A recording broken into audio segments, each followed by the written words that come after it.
Hello everyone, welcome back to the Real Queen of Nefertiti 33 channel. I am Tatiana. I'm here with some more articles, okay? For you all, okay? Now, I'm doing an article because one day I was in this meeting, right? And I was sitting down thinking to myself, I don't know, I just heard what it means when someone who was kidnapped fall for their kidnappers. So I typed it in and I found it, okay? And then as soon as I wrote the word down and put it in my phone to do an article on it, a kid and her mama sat right by me in the meeting, and the child just randomly said, I have that as well with my kidnapper, but it wasn't her mom. So me and her mom looked at her like, whoa, okay. So that sparked the conversation, okay.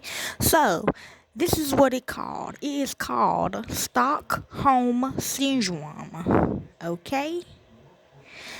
And the reason why I was thinking about that is because of a kidnapper that raised me for a little while as a child, which was Mickey.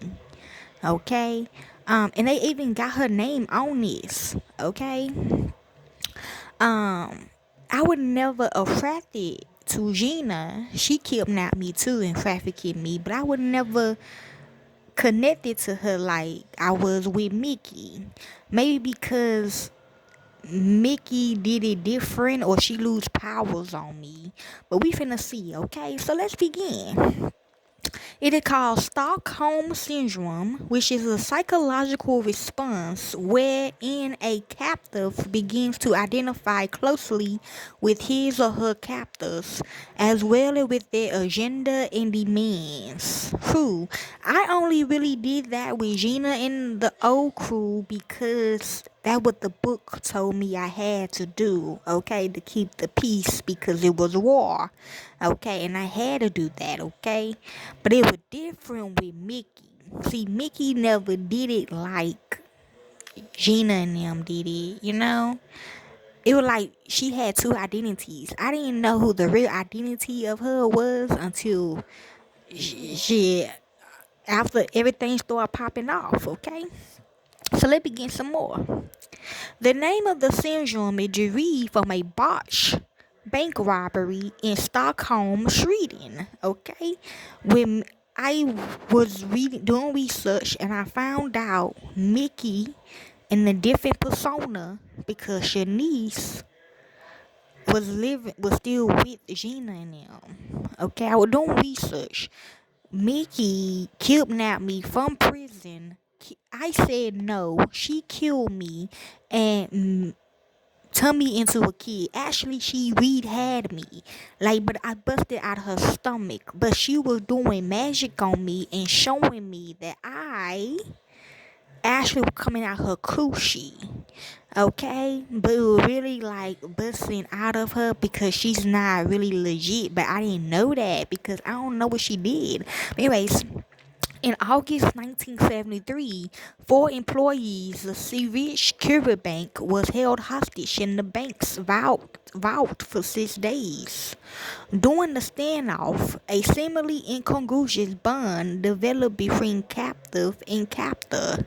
Okay, I probably seen that one time on a TV show. Okay, like the Golden Girls or the Jamie Foxx show. Okay, one hostage during a telephone call with Swedish Prime Minister Olof Palme stated that she fully trusted her captors but feared that she would die in a police assault on the building. Also, like in the movie Set It Off. The most infamous example of Stockholm Syndrome may be that involving kidnapped newspaper Harris Patrice Harris. In 1974, some 10 weeks after being taken hostage by the Symbionese Liberation Army, Hurst helped her kidnappers rob a California bank. But it was during the hostage crisis in Iran, 1979 through 81, that the Stockholm Syndrome worked its way into the public imagination. Okay? The syndrome was also cited after the 1985 hijacking of TWA Flight 847.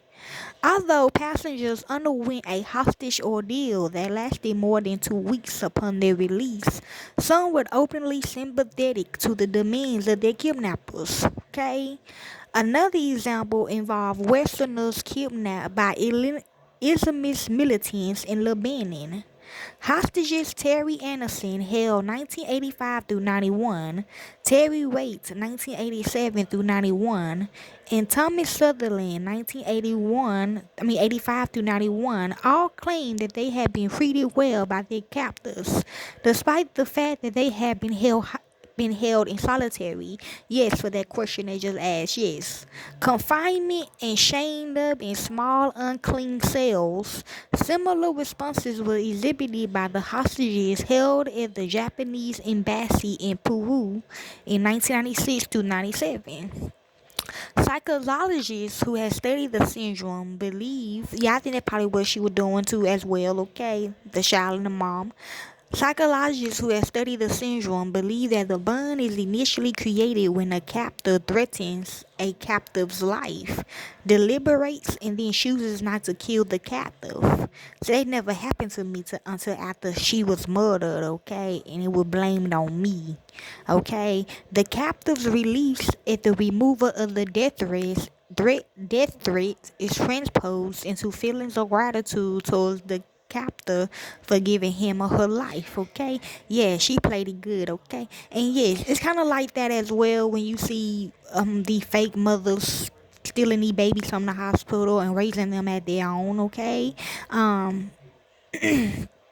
As the Stockholm bank robbery incident proves, it takes only a few days for this bond to cement, proving that early on the victim's desire to survive trumps the urge to hate the person who created the situation. Okay, true. The survival instinct is at the heart of the Stockholm Syndrome. Yep. Victims live in enforced dependence and interpret rare or small acts of kindness in the midst of horrible conditions as good treatment. True. They often become hypervigilant to the needs and demands of their captives. Yep, y'all can probably see me doing that because I'm trying to keep the peace. This is what I was taught.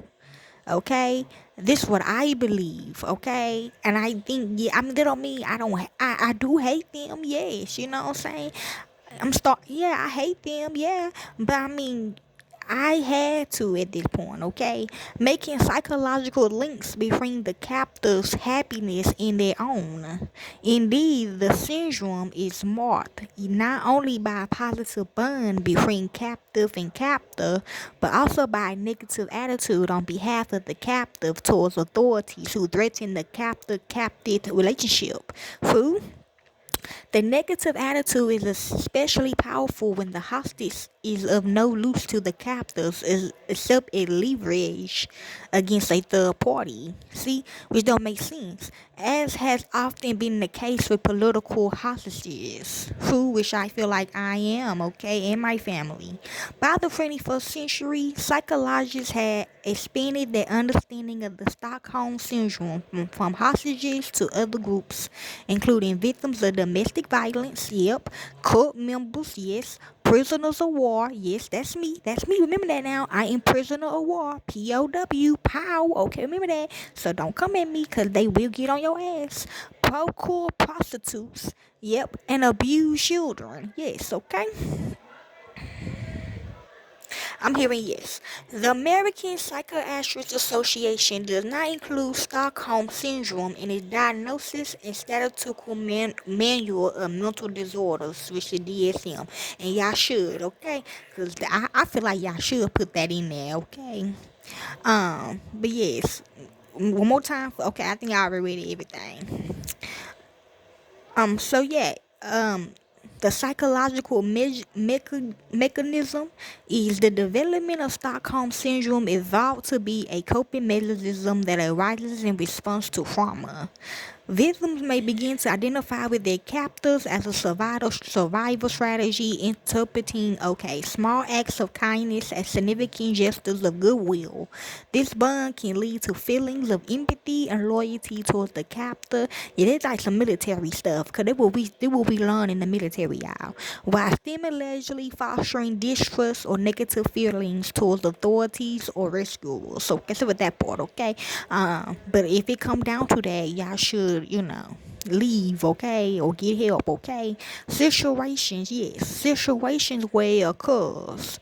While originally associated with hostage situations, Stockholm syndrome can manifest in various contexts, including domestic abuse. Victims may develop emotional attachments to their abusers, rationalizing their behavior as love or care. Okay, yeah.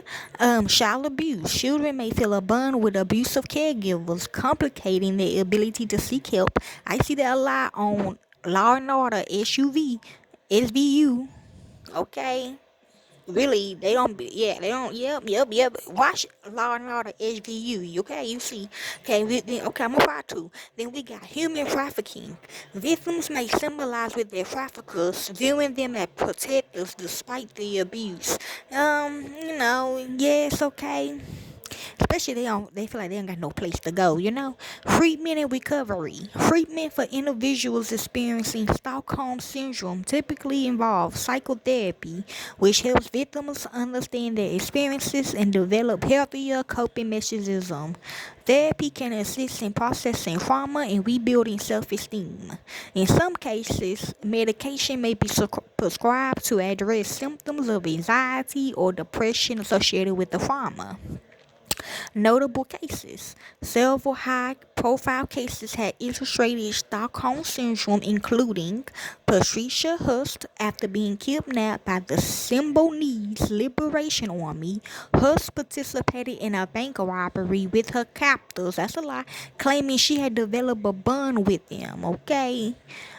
Only time I set it off. I'm hearing no. Then we got Iran hostage crisis. During the 1979 through 1981 hostage crisis, some hostages expressed sympathy for their captors, complicating relationships with authorities. Like in the movie John Q, where my husband had to hold the hospital hostage so our son Bobby can get a heart transplant. Yes, that's a good movie. I should watch it, okay? It was on regarding our insurance, okay? I ain't gonna lie, we was struggling in that movie.